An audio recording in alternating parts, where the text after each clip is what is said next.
All right, so finances in marriage, that's what we're going to be talking about.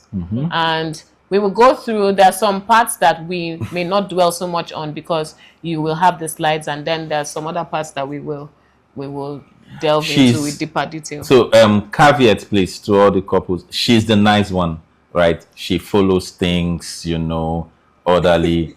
The guy that I just flow. Sorry. And I tend to enter into pidgin, every now and then. So I don't know if you guys know what pidgin, because I heard some people speaking, spray, like you guys got some, spray up there. So I'm very close to this down here. So so in case I enter one pidgin and you don't understand what I say, just raise hand like this. I will come back to English somewhere along the line so that I don't lose you. Do you get? So what she's saying is that she will follow the script. Me, I will just flow. Do you understand? But don't worry, since you will get the PDF, you will get the slides, everything that is inside there, we will touch it by the grace of God. All right. Yes. So starting from the beginning, the first slide are is you where going we're to control talking it? See, about listen, we have money. to decide who has control. Oh, yeah, are you going to control it, or am I going to control it? Hell,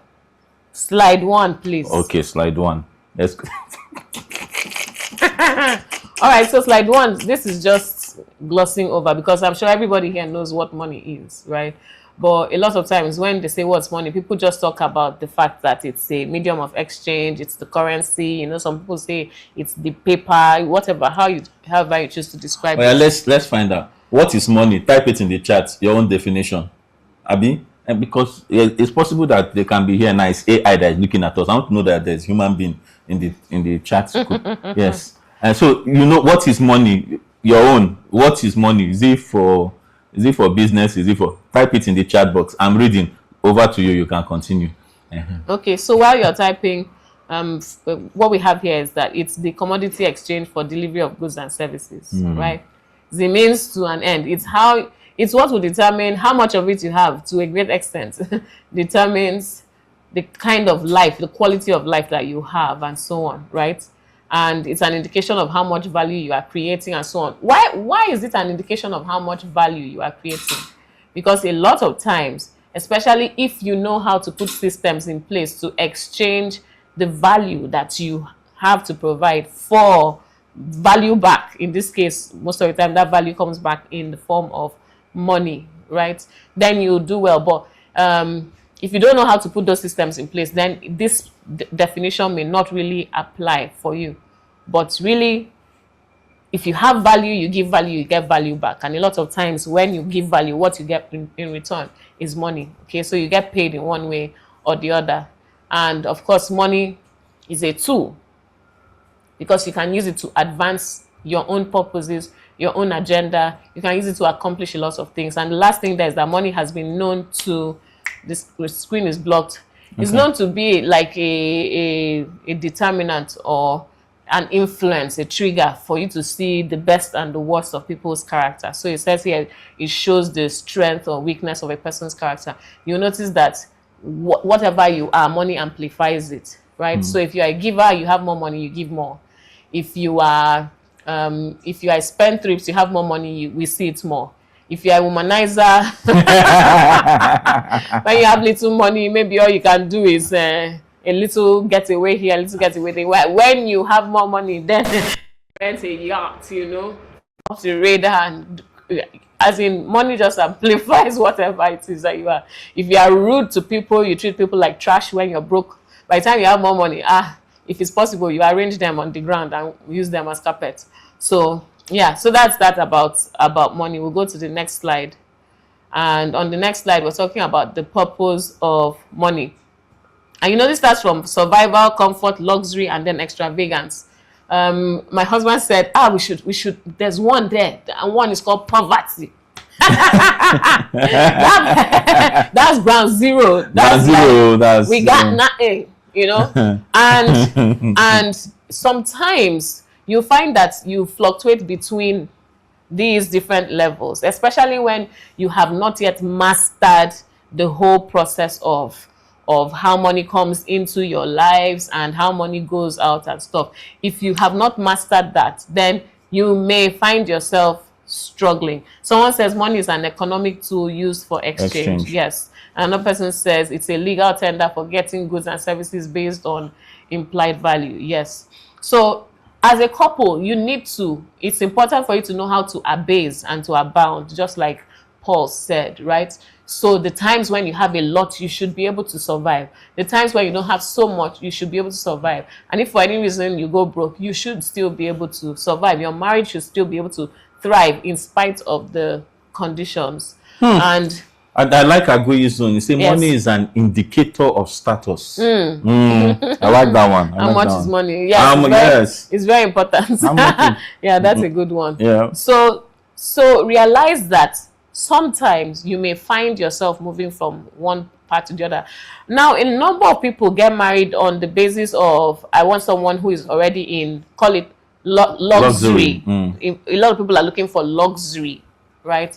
And they say worst case will be comfortable, but something could happen and that person you married for luxury experiences a survival mode, right? So how will you walk through that season with the person, and how will you support them through that season? Because it could be anybody. It could be the man losing his job. It could be the man doing big business and then one deal goes badly wrong. And all of a sudden he's in survival mode, right? But should the entire family go into survival mode?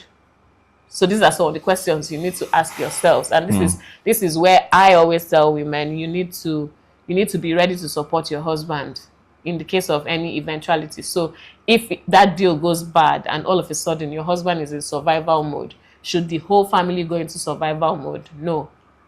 Hopefully you have a means of income as well, or multiple streams of income as a person, and then you're able to come to the rescue and keep things going, right? So that it's not that one person sings and the whole family is in distress. No, it's not supposed to be. It's not supposed to be that way. So that's what we have on the purpose. That's what we have on the purpose of money. Yeah, purpose. Yeah, so that's what we have on the levels of wealth. Now, speaking of the purpose of money, we have these other indicators to live a comfortable life. Very important. Basic comfort. A roof over your head, food to eat, clothes to put on, a means of transportation, right? In some cases, you need to have your own, like your own car and stuff. In some other cases, you need to be able to afford Uber. In some other cases, you need to be able to get on a bus, right? Just get about. You need to be able to cover that. So those are like the basics when it comes to living a comfortable life.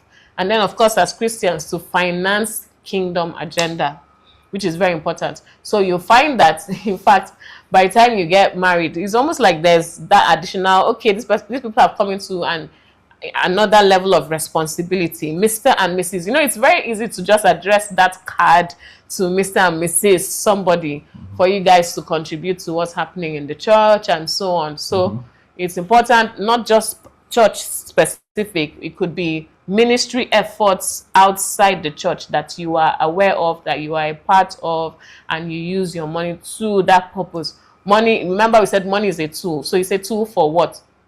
For some people, they use money to finance the gay and homosexual agenda. For some people, they use money to finance slavery and suffering of a particular group of people. They use their money, they target their money to make sure those people they don't like are continuing to suffer. For some other people, they're using their money to try to wipe out a particular tribe, you know. But for us, money is a tool for kingdom agenda to advance God's purpose on the earth. So that's another purpose of money. And then the last one. Well, I want to ask the people that are watching us, so that they won't be, because I don't think there's anything we are saying to you that you don't know what to do. You don't know what we are talking about. So once again, you are in the list. What do you guys use money for? What do you use money for? You know, someone's on your slide, you see that is to show God's love to the world. But what do you use money for? Just type it in the chat. Just one thing. What do you use money for? Because this is going to get really. I'm going to flip the table on its head very quickly. So I'm just letting you get into the flow, because Me, I want to gist.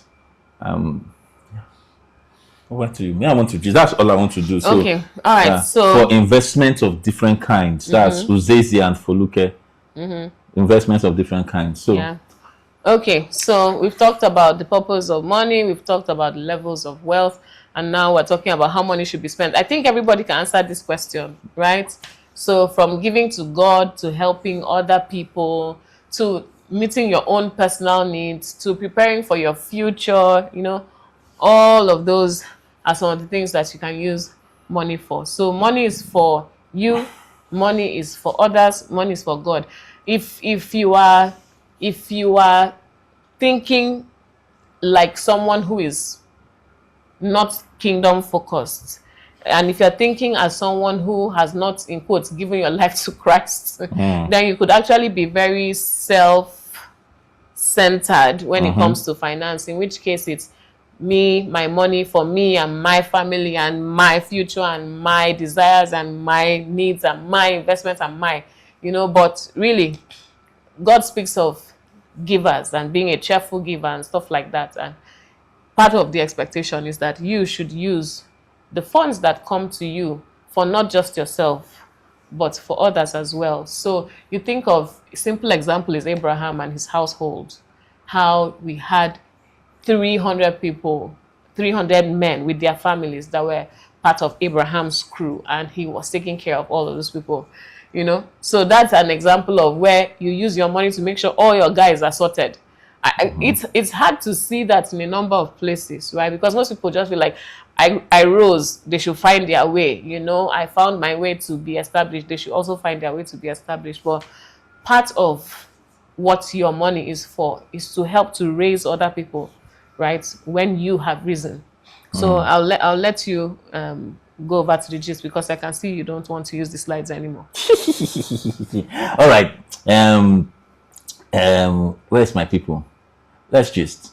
Thank you. From everything that we have said, that's like being academic, right? Let's talk the money issues. What's the money model in your family?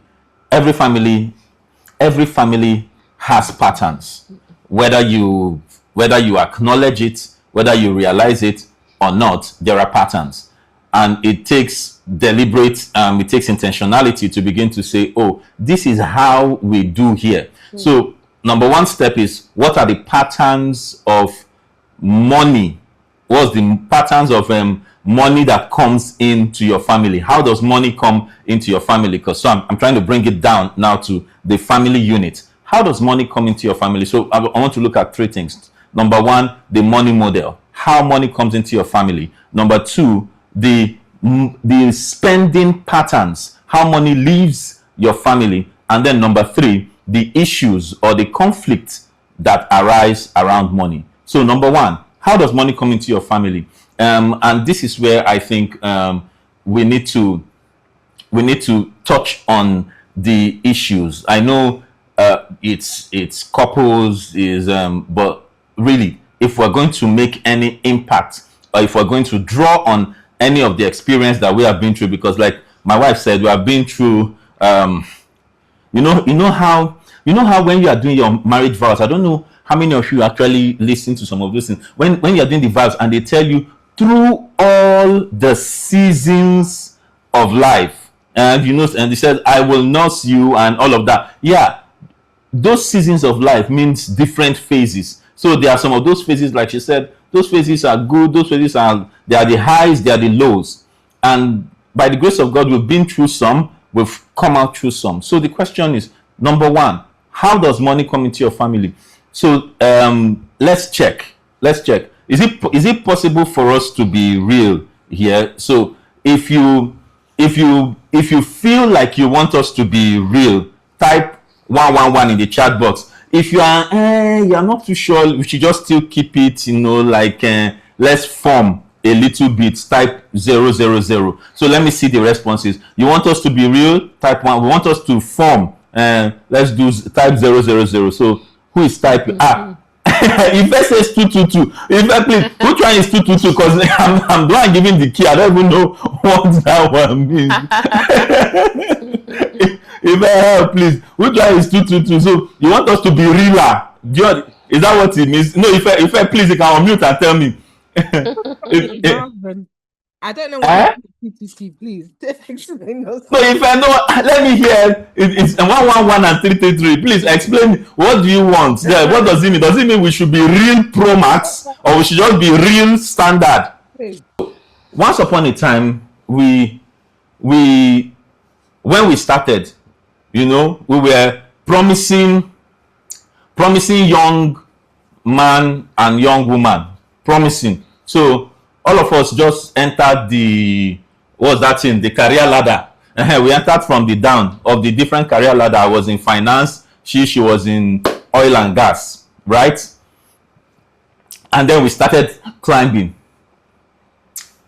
All of a sudden, we entered the same place. In fact, there was a time I was even working in the bank, before she entered oil and gas, So we were climbing together. And all of a sudden, life happened to me. Yours truly. Life happened to me. And the bank that the ladder that I was climbing, that was leaning against the wall, they removed the wall. Do you understand? So what will happen to my ladder? So I was climbing the ladder on the financial ladder. Then they now remove the wall. So you can understand what happens to a promising young man when what is your ladder leaning against? Nothing. So I lost my job in the bank because the bank went under. So she that was in finance, she was in oil and gas, she was still climbing. And then to make matters worse, I've lost my job, they promoted her. I don't know if guys in the group, I don't know if you understand when I say to make matters worse. So it's not like you see, I've lost my job, then they promote her. So it means that the model of making money in our family had changed. Originally, everybody was bringing something to the table. That was the model. Do you understand? Everybody was bringing something to the table. We were all earning. So at that point, that model, we are all together. Everybody is fine. When I bring more and I'm okay. When she brings, we're okay. But then all of a sudden the model changes, and now I'm bringing nothing to the table. She's bringing everything and more because they promoted her now. So for a traditional Nigerian man or a cultural Nigerian man who has been told all his life that what makes you a man is your ability to provide for the family. Excuse me, sir. Excuse me, ma. Who in this case becomes the man in the house? You can see how the dynamic of the house can quickly change. Do you understand? You can see how quickly the dynamics change. So when the dynamics in a home changes, the financial model must also change. That is fact. Because as life happens, it is not the model that you started with at the beginning that you will still continue with, because as life happens, in fact, a child comes into the picture, the model has to change. Somebody, the man that is the one that used to supply, like you said, and then he loses his job, something has to change. Now, somebody is asking in the chat, the person said, was? I said, yes, was, because a Nigerian man is used to providing. And in fact, all that I knew as a man is that the man provides. That's what culture has told us. So when the man is not able to, and provide there means financially. So when the man is not able to bring anything financial to the table, it affects your entire psyche. And at that point, your wife can be saying honey, and all you are hearing is monkey.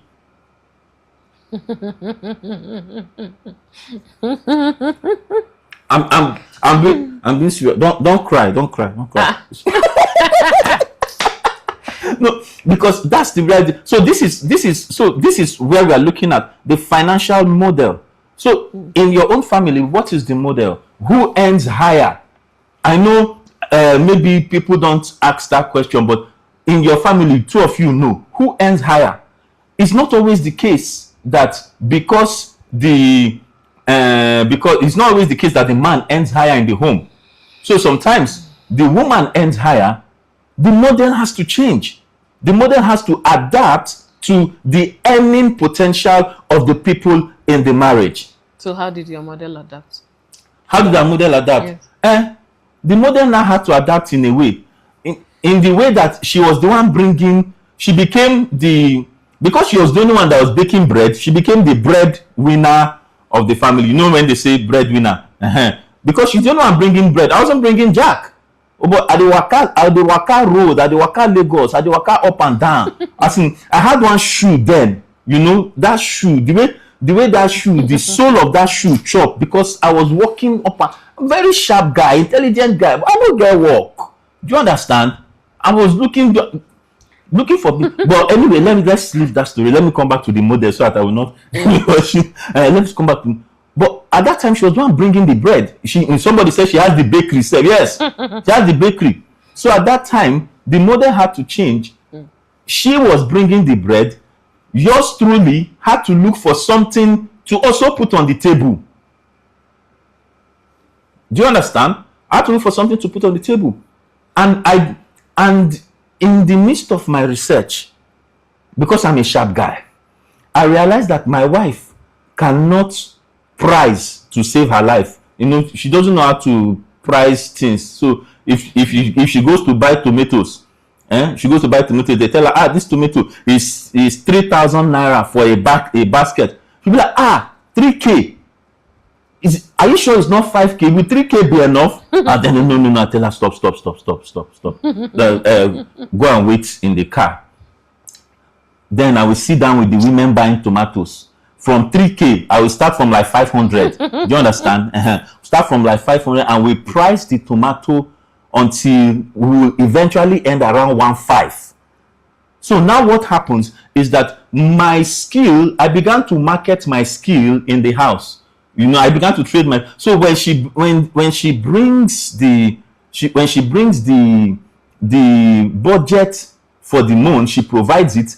Because we sit down and we do a budget. But when she brings it, okay, this is what we are bringing for the month. You see that thing she brought? I will carry it to the market.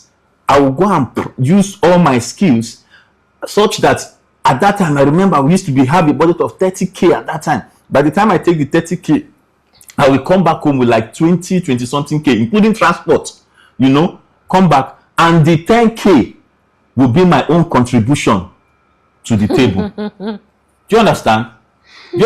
So this is a case where the woman is making more than the guy. Me, I had to find something to bring because there was nothing coming from the bakery. Okay, yes. So let me come in here so that I'll help you speed up this process. Okay. So he started by doing that, helping us to maximize the money we had, right? So like pricing food, going to get good deals and all of that. Next, he moved to looking for what he could do to earn money, right? And I can remember I used to think, just find a job, just any job. But, you know, there was the part of him that there's some jobs I can't do. Like, so there was that pride factor. It's not. Why are you doing like this? Wait now. We are continuing. Wait now, I'll finish. There was that pride factor. So there was some. He's just being a man. No, they say it's pride. It's okay. So there are some things he just wouldn't do. You know. Okay, so I'm like, okay, well, let's just keep waiting. So I tried to be as supportive as possible. Right? She tried. He did a number of interviews and stuff. Tried. It wasn't working. So he finally got to the point where he was like, okay, maybe this getting a job thing is not going to work. Let me do something else. So he started network marketing, right? Oh. Yeah, he did network marketing with all his life. In fact, I came from a lot too. I went through a lot. Yeah, he did all of that. It didn't quite give him the result he was hoping for. So he now started and then in the process, he also someone told him about put money here, you know. It will increase, and so we lost some. MMM. So this one wasn't network marketing, it was just Ponzi scheme or whatever. MMM. Yeah, so he lost some money too. So you can imagine okay, Bobby, let's do this one, and then a few months later, he comes back to the website was not opening. It's not opening again. It's not opening. You know, and then finally he got to selling sand. So. Yes. So at that point of selling sand, so I'm telling we're going somewhere. At the point of selling sand, it was the point where I had gone through a lot, and if you read the slides, you'll find out that in the journey of wealth creation, there's always a spiritual element. It doesn't matter how you look at it, whether you are for God, against God, believe in God or not with God. There is a spiritual element, and God is a factor, however you see it. So it got to a point where, there was a time when, because I'm a prayer person, there's a time when, after I lost my job, it was like, oh God, Father, in 7 days, I need a job offer. Hallelujah. It didn't happen. 7 days. When 7 days reached, it didn't happen. I extended it for God. Maybe, like Elijah said, maybe he was busy somewhere. So let's give him some time. 3 weeks. God, do something. But after a while, my voice began to come down. Like somebody that is, when the Bible says that Jesus learned obedience by the things that he suffered. After I have suffered a while, my prayer changed, and I said, it wasn't God, do something again because I can pray. It's like, God, do something for your name's sake. Say, because you are God, do something, Lord. It's not, nothing happened. Things just continue to happen. After a while, I came to the place where I say, Lord, anything for your boys. Lord, anything. But I say at that point, I was ready to sweep the streets of Lagos. I have a master's degree. That's not so. It's not degree or not my problem. Sharp, intelligent, Be me sink my bank. I didn't ask my bank to go bankrupt. The bank went under. But getting to that point now, I'm telling this story because I'm going somewhere. Now, getting to that point, I say, God, anything for your boys. That's why till today, my favorite prayer is, God, I beg. That's my favorite prayer. I don't used to play with that prayer. When I pray in that prayer, even him too, he knows that, okay, it's like, this guy is serious now.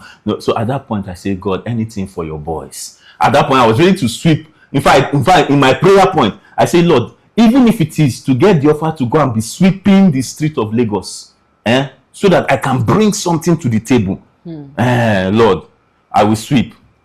So I address myself as the master's degree road sweeper, if that will solve the problem. So no wahala.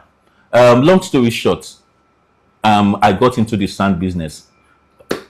And And his first profit was 5,000. My first profit was 5K. And he was very happy about it.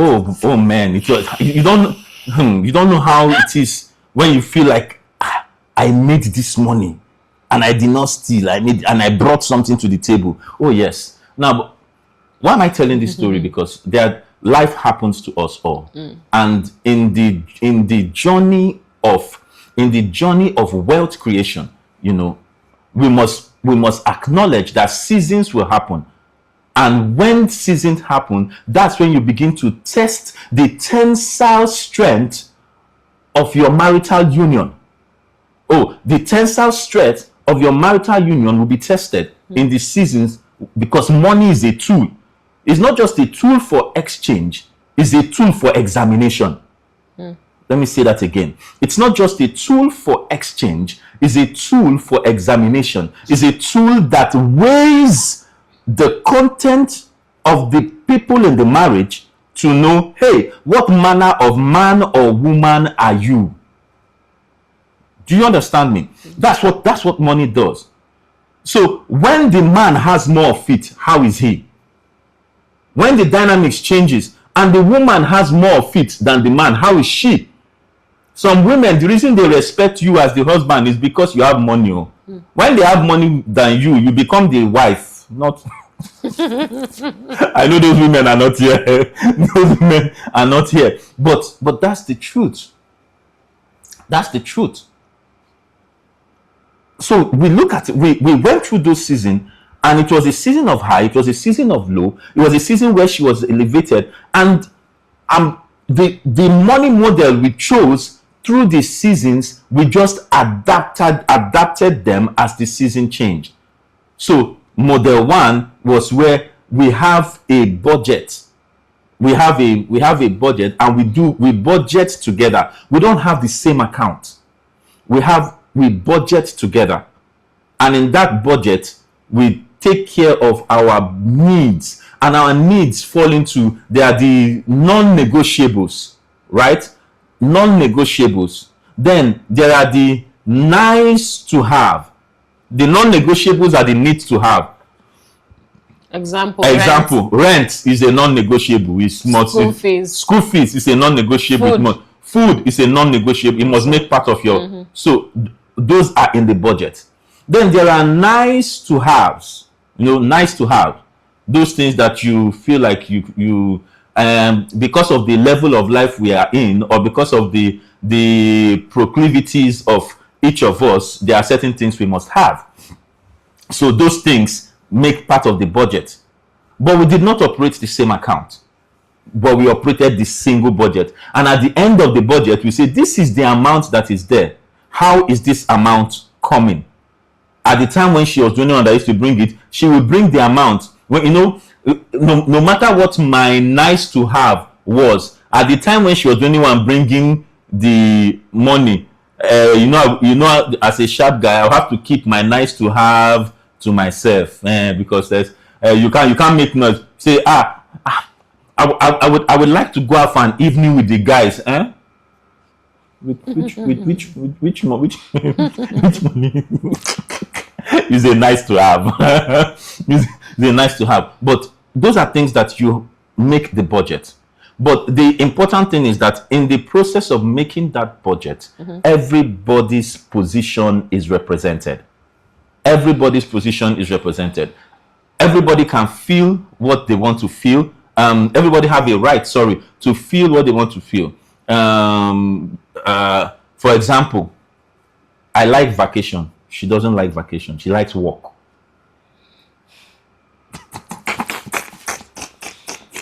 Okay, that's not true. She likes vacation, no. But you see, anytime we want to go on vacation, we usually have what we call them.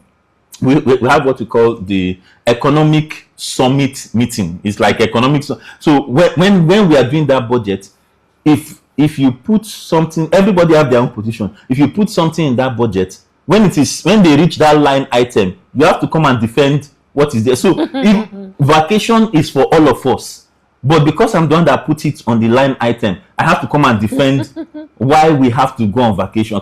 You can see my life outside the house. You understand? So, but that's because why? Everybody's position is represented, and you can debate it. Do you understand? You have to come to the place where each person is open enough to do what? To express what they feel or what their position is, even if to the chagrin of the other person. Let me say it again slowly. Your feelings are valid, and you should be open enough to express your feelings on a financial level, even if it is to the chagrin of the other person. That the person know too like them, but you go express them, and then you go now do it when I go now discuss them. It's not just to express it and leave it hanging. You express it and then discuss it. So we have already entered into the patterns of spending. Do you understand? Because we are coming to the place where the place that usually causes problem. Yes. So I'll add, in addition to budgeting, which became important, because first of all, we now had one stream of income. So we had to budget to make sure we had enough to meet the needs. And then after meeting the needs, you now take care of the other things. In addition to that, we had to now address things like personal habits. Maybe someone who just sees something nice and wants to buy it and didn't quite remember the budget at that time. So we now had to put a threshold to say, if you are spending beyond this point, then call the other person and let's have a discussion. So there's a spending limit in the family. Yeah. So I would say at that time, I think one of those times back then, it was, I think, 25K or something. Anything above 25K. Anything above that, you must look for approval. You have to call the other person and say, hey, I've seen this shoe. I can remember specifically one time I went to Mango at the Palms, and I saw this leopard skin shoe that was just calling my name, but it was, I think it was 30K at that time, and limit was 25. So I had to call my husband and say, hey, see, I've seen this shoe, it's really nice, is this, is that, it fits perfectly, all of that gist, right? just to get the go ahead to spend the extra 5K. Good enough. He said, okay, so I bought the shoe. But yeah, so those were examples. So the fact that I was the one earning more didn't make me just be spending anyhow, feeling like I earned it so I can spend it. No, there was a budget and we had to be mindful of it. So yes, that was another, putting the threshold. Then another thing was, yes, then another thing was making the decision that we will learn to live within our means. Yep. Because there was a time when, as we're getting towards the end of the month, we are almost out of funds, right? Red. And we would either really struggle for the remaining few days, or I would have there was a time I wanted to go and ask my sister, right? Because I felt, hey, she's my sister. I can just ask her, please, can you give me a little money to take me through to the end of the month? But my husband said, no, we shouldn't do that. Can you imagine? And of course, I was trying to say, hey, she's my sister. I should be able to go to my sister for help and stuff. But I think he was also trying to get me to that point where we really learn to live within our means, whether we have a lot or we have a little. So we made those decisions. Now, another thing you find out is if you go and start meeting people for money, especially people who aren't really close to you, you'll find that they start asking you questions like, what is it for? They have to get involved in your... Yes, what is it for? Why? How come I thought this? Didn't you plan well? It's almost like they use the opportunity to try to find out what's going on inside your house, so that they'll have gist or something. So really, don't expose yourselves like that. It's not good. There's some dignity in being able to manage your business, manage your family, without having to become a burden to somebody else. Because no matter how you see it, you are a burden to someone else if you cannot manage yourself, and you have to start going to ask somebody for, oh, please, somebody fell sick. Please, can you give us money for hospital bill? Oh, please, school fees. We just found that we don't have enough money to complete it. Please, can you help us? No, you shouldn't do that. Or rent. Didn't you know for a whole year that rent is going to be due? Didn't you know that your children will go to school? Didn't you have an idea of what the next school fees will be, and so on? So, yes, making the decision is very important. Right? Making the decision is very important to say, we will not beg, we will not borrow, we will live within our means. And there's scriptures in the Bible to confirm and buttress that fact. So even if you want to use prayer as a means of reinforcing that decision, you have enough scriptures in the Bible to help you with that. So those were two additional. A third one was which is something. A fourth one, which is something that we learned later on in life, was establishing financial baselines. What's the minimum financial level that we must have a savings? We must have at least an emergency fund. There's a baseline where you see the money at that level, we are not touching it for anything. I'm sorry, sacrificial offering, that's not part of it. Do you understand? That particular baseline is not part of sacrificial offering. So if God needs you to tell, it's really common sense. If God needs you to spend that one, he will come with 2 or 3 burning bushes. You will know, Seth, that the Lord was present at the point where he's asking you to spend that one. Why? It's wisdom, right? So financial baselines establish it. In addition to that, there was this time when we would go to church and somebody come and preach one fiery message, and hot. By the time we know it, I've dropped something, and then he too has dropped. So by the time we come back home, a lot of money has left the family because we were moved by the Spirit. We were moved, yes. So we had to make another decision to say, no matter how hot the message is, wherever you are, find me.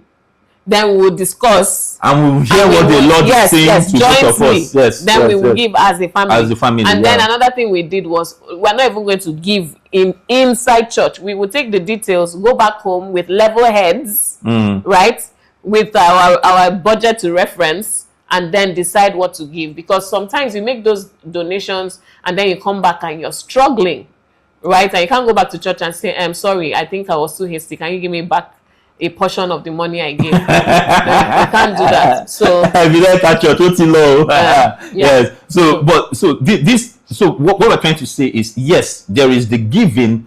You have to give to the Lord. You are a giver. There is the giving to the house of the Lord. But we are speaking financial common sense for the family. right? So the family has to operate as a unit, right? The family is not this. It is not expected to operate as maybe you have they say your wife has given you now have to give as the head of the house. You have to do more than it's the family. It's a unit. That's why it's called a unit of society that you guys give now. So those baselines are important again because those baselines create that foundation. They say financial intelligence. They say if anything happens to your sources of income, right, how will you operate for at least 6 months, right? Is it 6 months or 3 months? Yeah. So those baselines, you have to build it deliberately. You have to have that emergency fund where on a monthly basis, however you are earning, you are sending something there and it is building up. Like we said, we didn't know that early on in the marriage. It took us a few years. There was a turning point. Okay. That turning point was when I don't know whose idea it was, if it was mine or yours. We decided to write a will. Oh yeah, it was your John that usually comes up with those ideas. Now I'm thinking this thing. So we decided to do a will, and the lawyer came, and we now started seeing that this. You know how you say, okay, we'll leave what. So first of all, we had to document what did we have, and then we now found out that okay, we had salary. Very little savings somewhere, then loan that we took from somewhere. So and this way was really eye-opening because they brought all these things together, and they will now say the people that you're leaving whatever to are going to be financed from the output of your estate. They kept saying this estate. And then we found out that this estate is the whatever you left. It's the combination of everything that you have, both your assets and your liabilities. And in fact, at that point for us, by the liabilities were significant compared to yes, they were significant. It's like Jonah and this thing. So, compared to the assets. We now realize that it means that we really have to start working on assets. Yes. So that's where we now started. Okay, from how much do you need to have in like an emergency fund? Then what assets do we need to get? So we had to deliberately start planning strategically. So at first the only thing we could buy was land. So we bought land. And then when you say land, you say those ones, that year, Okunja, you know where Okunja is. But now Okunja is town. Do you understand? But that year, when you buy land there, you just be seeing water. So we bought land, and then from buying land, the next thing we could manage with a lot of motivation and that's why it's good to have friends. Yes, from one of our friends. It's good to have friends that are forward thinking. Yes, pushed us, and with the push, the only thing we could do was go and buy these carcass houses. Those off plan. But even when the plan is completed, they don't give you a finished house. They give you a shell. Carcass, yes. So it's an off plan that was off mostly, not on. Do you understand? Yes, it was mostly off. Yes. So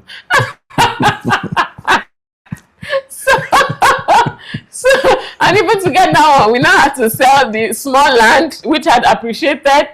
So you see the small steps, because at first you may be like, I will never be able to buy a house. Yeah. But we were able to sell small land to buy small carcass house, right? And then be putting in all our resources little by little to have a complete house, right? And then we were so excited that we have a house. And then one thing led to another. We had to be out of town, so we couldn't move into that house anyway. So we sold it. So we held on to it.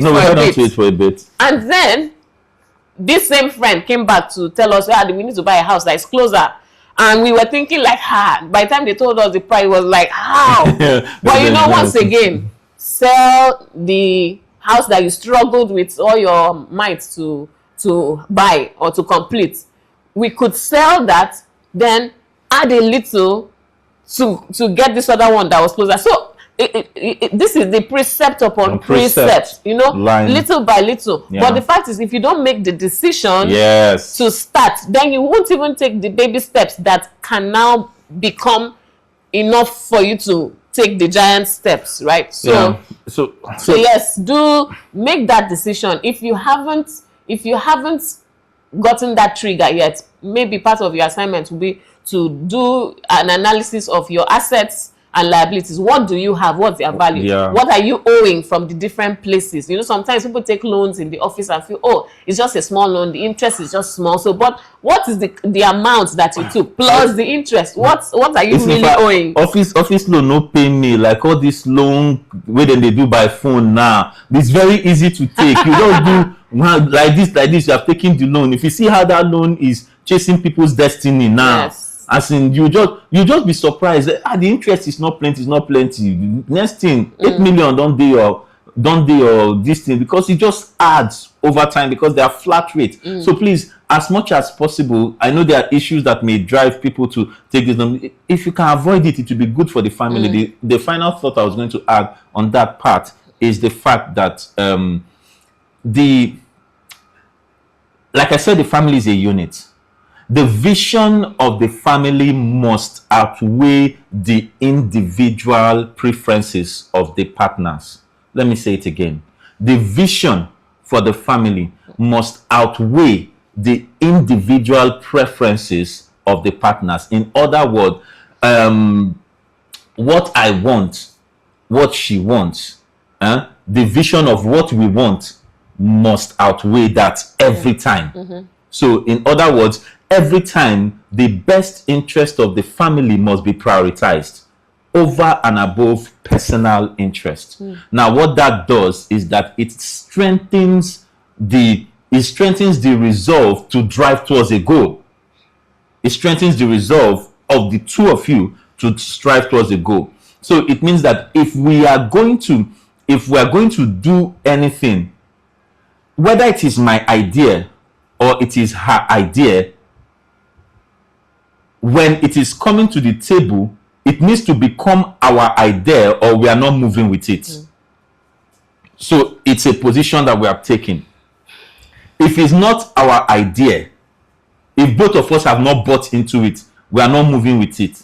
So you see that thing that couples do. We've done it too. I think that couples do that, and that's what he wants. Let him do it now. Let him do it. And you are just in one corner. He's doing it. Yeah. You're just in one corner waiting for him to fail so that you can tell him, I told you so. Maybe I told you now. But I said it that time, or you are in the other corner and she's so I want to do this thing, I want to do this thing. You say no, it's not time. You say, why that? Because these are real issues, You say it's not time. Why? So you go and do it. Meanwhile, the go and do it is you're just waiting for you're just waiting for the thing to cast. And when it now casts, the bottom line is whatever venture fails, it's the family unit that suffers. It's not her own didn't work, or his own didn't work.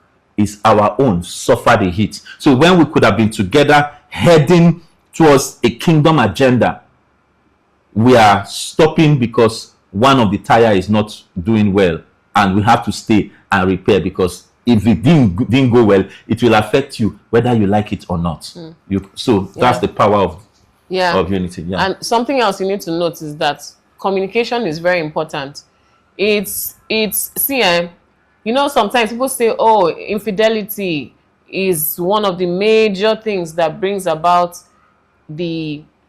call it betrayal of trust in marriage. But another serious thing that brings about that betrayal of trust in marriage is how money is used. Yeah. So imagine you're doing all that you can, and then somebody that you're married to goes and, for instance, takes a loan and you didn't know about it, and this loan just racks up and becomes so big, right, that you now find out at a point that you're overwhelmed. The entire family is overwhelmed by that decision that you did not know about, and you now have to maybe you that had said, I will never beg, I will never borrow, you now have to go and beg to be able to bail your spouse out so that at least they can be okay again. Yes. Yeah. So things like that can be very hurtful and can come across as a real serious betrayal of trust. So please, it's better to discuss what the challenge is and see how you, with the help of your spouse, can address the issues than for you to, on your own, go and take one of those random loans that they say, oh, it's just, and it's funny how easy sometimes something that you were hoping will work just doesn't work, and then all of a sudden it becomes a big problem. So please protect your family from that, because it's usually really a big problem. So next thing is to delve into investments, right? Because by the time you now realize, okay, I don't have one stream of income, doesn't work all the time. So in our case, we found out this whole thing of being salary earners is not going to work like that. One person needs to to have a stream of income that we control, so that it's not that somebody will wake up and say, we don't need your services anymore. So he started business from sand business, went to truck business, from truck business went to the beauty store, then went to Airbnb, and then now to consulting and coaching and media, all of that. So now, right, I am working, I feel like, oh, if for any reason I need to leave my work, right, there's somewhere that I can just resume the following Monday and continue adding value, right? A platform that he has built. So now we do business owner and then income, what they call a salary earner, right? But in addition to that, we now had to start thinking of, oh, what are the streams, the other ways to invest? We had to actually talk to people that are, what they call them, investment consultants, advisors, whatever. And they started guiding us through from money market, a little here, a little there, to commercial papers and treasury bills and so on. So don't go it alone. If you know it's not your area of strength, the investment thing, please seek for help, rather than put your money in the wrong places and then lose the money. Sure. So I would add to that as we begin to round up. So we can take questions around conflicts or differences in how money is spent. We can take questions around that. One of the things I would say is that I have, running a business, you have many staff, right? But one of your greatest staff, my best staff, is money. Money is the hardest worker for you. So you get to a point where you are making money, but the next level is for the money to start working for you. So that's where investment comes in. That's where you work for the money, you work to get the money, then put the money in an investment so that the money is working for you. So as you are doing your hustling, the money is also hustling and paying you back. So it's a hard worker, because as long as you have it working for you, it will not tell you it's not doing again. You understand? But other people that work for you, they cannot wake up one day and say, sir, I'm not doing again, I'm going back to my village. But when you put money to work, that guy can just be working and be going. It's a very good staff. Do you understand?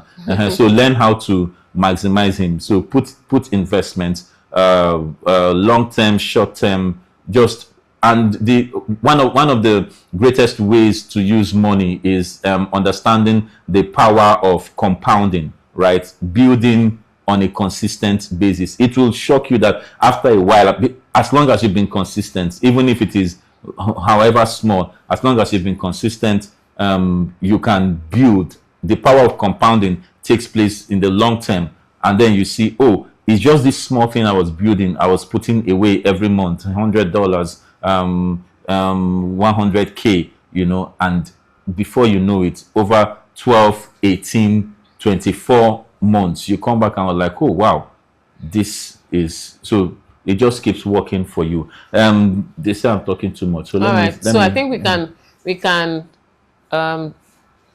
open it up for questions at this point.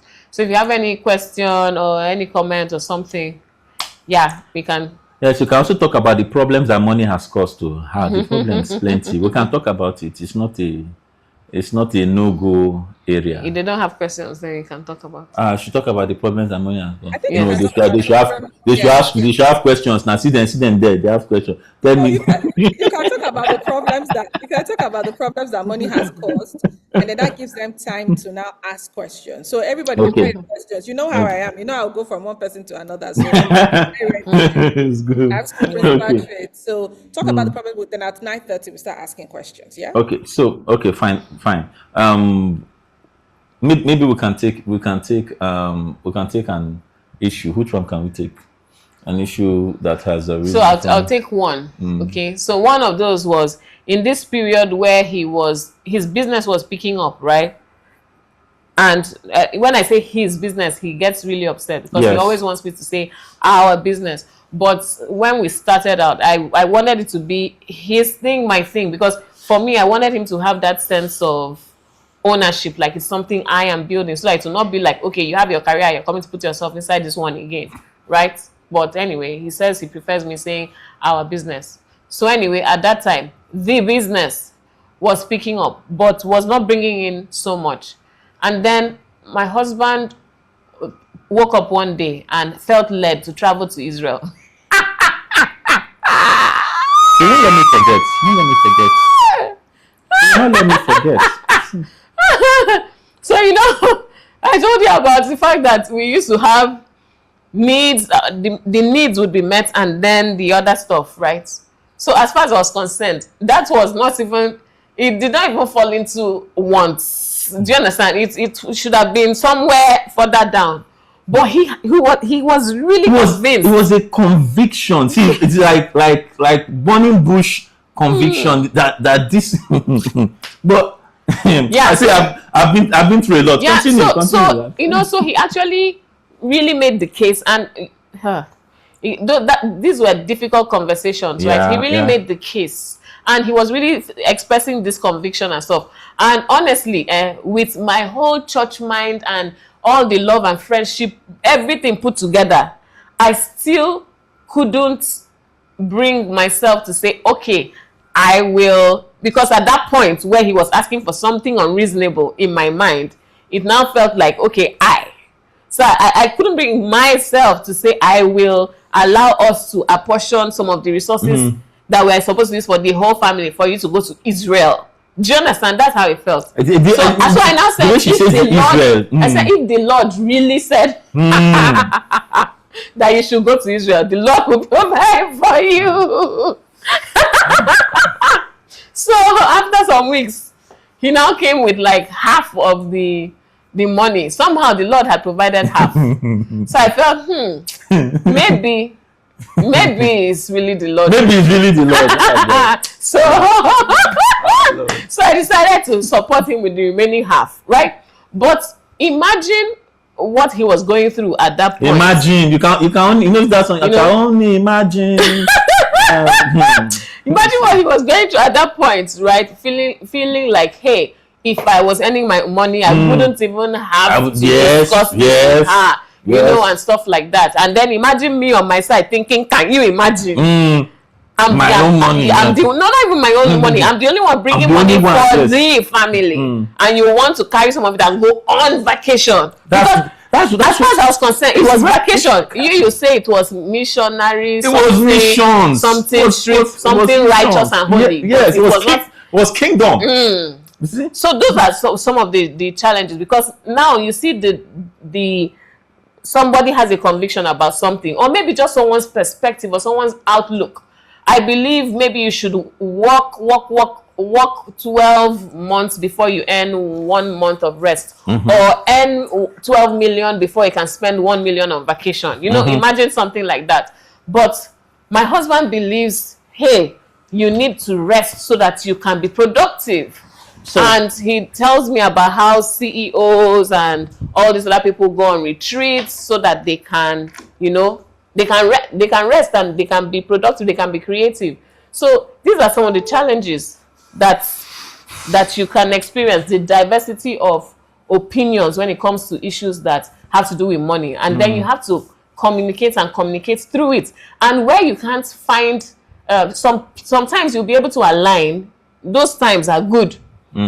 But in other cases like this One, vacation where we were not able to align, then I think everybody just has to be mature about it, right? Just say, okay, this is a difficult one, we can't align, but okay, I'll bear it in this season where I do not have the means to do otherwise, right? I don't know if you want to add something to that. Okay, so just because it's almost 9:30. So the truth is, these are all difficult conversations, and those were challenging times. Like we said at the beginning, money is a tool for examination. It actually weighs you to find the true content and the true intent of the man, right? So when you don't have money, what will you do? So some people will say, oh, you endure it until you have money. But guess what? When you now have money, you will not forget that in the time when you didn't have, this woman that was saying she was my wife did not allow me to do something that the Lord had put in my heart. You know. And in fact, to buttress that, with hindsight, I look back and I'm like, apart from the fact that the Lord provided half the money, he actually made a contact during that trip that gave birth to the beauty shop, the cosmetic business, right? And I think if he didn't make that contact, he may not have had. I may not have. So this is what. So sometimes. So yes, I guess the Lord really has. So she gets that, but it's okay. But the truth is, on that trip, I sat beside someone. If I call her name, you will know. But someone who we just got talking, and we had. Interestingly, she was the one that brought the idea of the shop, right? Because I was doing the truck business, and then she said, what's the cycle of your business? Truck business is seasonal. Rainy season, trucks get into the bush and all of that, they get bad. So business goes down. So she says, you need something that sustains your business, sustains your income. So we need a daily, everyday kind of business. I said, okay, my mom used to sell in Alade Market then, so we can do cosmetics. But of course, there was no funding to do cosmetics because cosmetics is it's a capital intensive something. You understand? Cosmetics is the kind of business where you will carry 1 million. By the time you carry 1 million and enter cosmetic shop, you come out, it's nylon bag, small nylon bag. So it doesn't used to show. You get. And so, but on this particular trip, and it wasn't, so the thing is, it was a conviction, and I had to do different kinds of case to try to prove it. Now, this is the place where communication is very key, right? And we have to learn maturity. Maturity is about respecting the other person in the relationship, respecting that the other person has a right to what they believe. They have a right to believe what they believe, right? And you being you respecting that's maturity, right? So it is me that has the conviction, and the Lord explained to me. Sometimes I don't know why he doesn't go back and go and explain to them. Do you understand? As in, I should be, and now leave me. So it's almost as if when I'm doing PowerPoint presentation or defense, I'm like, Lord, where are you now? You are burning in my heart. Burn this woman. Anyway, long story short, she was she was sitting by my side, and we just got talking. And by the time we got talking, I said, somehow we're talking just generally, because it wasn't like I was going to Israel to go and make a contact. No, I was just following, and then just talk. And I said, this is something that I'm working on. And she says, you are trying to open a cosmetic store as a guy? I'm like, yeah, I like colors, I like flair, I like colors, I like long flair. Story short. Wait now, I like colors, I like flair, and I believe there's no more beautiful canvas than a woman's face. Oh Yeah. damn. That one Natasha. Anyway, so she says, oh, I own a cosmetic brand, and she called her brand. I was like, oh, I didn't know she was the person. So she says, have you started the store? I was like, no, I just got a place. In fact, my sister-in-law has a place. She has, as my sister-in-law says, she sells baking stuff. I said I'm using a portion of her store. That's where I am going to use. But so I said I have a place. So she says, okay, this is what we'll do. When we get back to Nigeria, come to my showroom. I will give you products you will sell on return. When you sell them, bring return value to me. I was like, I can do that. That was how the beauty shop, it's called Witty Beauty Shop. That's how it started. And by the time he went to return the money from the first batch, which he had finished selling, she said, consider this an investment in your business. So yeah, so she actually, the first consignment turned out to be a gift. But I guess she was testing you. Yeah, so she didn't say, okay, I'm giving you as a gift. Yeah. She put some kind of pressure, So yes, God brings people along on the way as we're trying to rise out of that place of survival or the place of poverty, as you're trying to enter comfort and luxury and extravagance.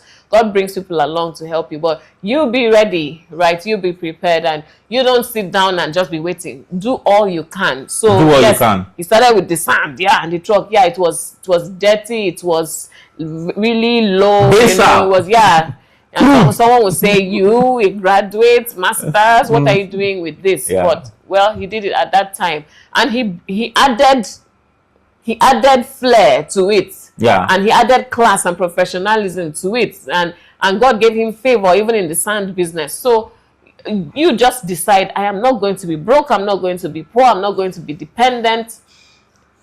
Dream big. Trust God. Work with your hands. Do all you can. And then see him bring you from, how it says he takes the beggar from the dunghill and sets him amongst the princes of his people. God is able to do that kind of transition. So we work with him, we put our hands in his hands and let him lead us as we go on this journey, leveraging all the help he sends our way. So I hope you can see that the fact that God said does not mean you will not find problem on the way. Problem every day. Yeah. Problem every day, but yeah. Okay. Thank you so much. Wow. Thank you. I always say that we get our senior faculty to take the marriage enhancement class. We have senior faculty and younger faculty. When we are doing the heaven on earth marriage class, which is a marriage preparation, we have faculty people that are in their first 10 years of marriage. Yeah. And then when we are taking the people that are married, we bring the people in there that have gone ahead of us.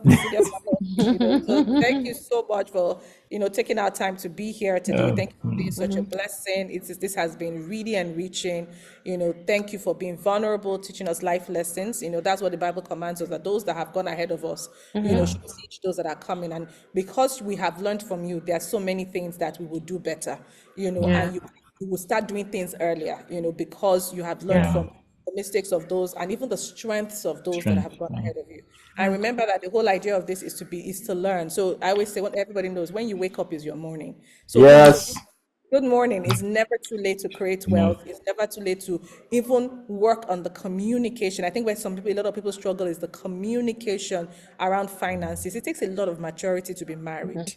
You need to be able to agree. Sometimes it doesn't go your way, and it's going to be a tantrum. That whole time. Toddlers that do that. And if you need timeout, say, "Can I have a timeout?" And come back. And come back. Oh yes, timeout.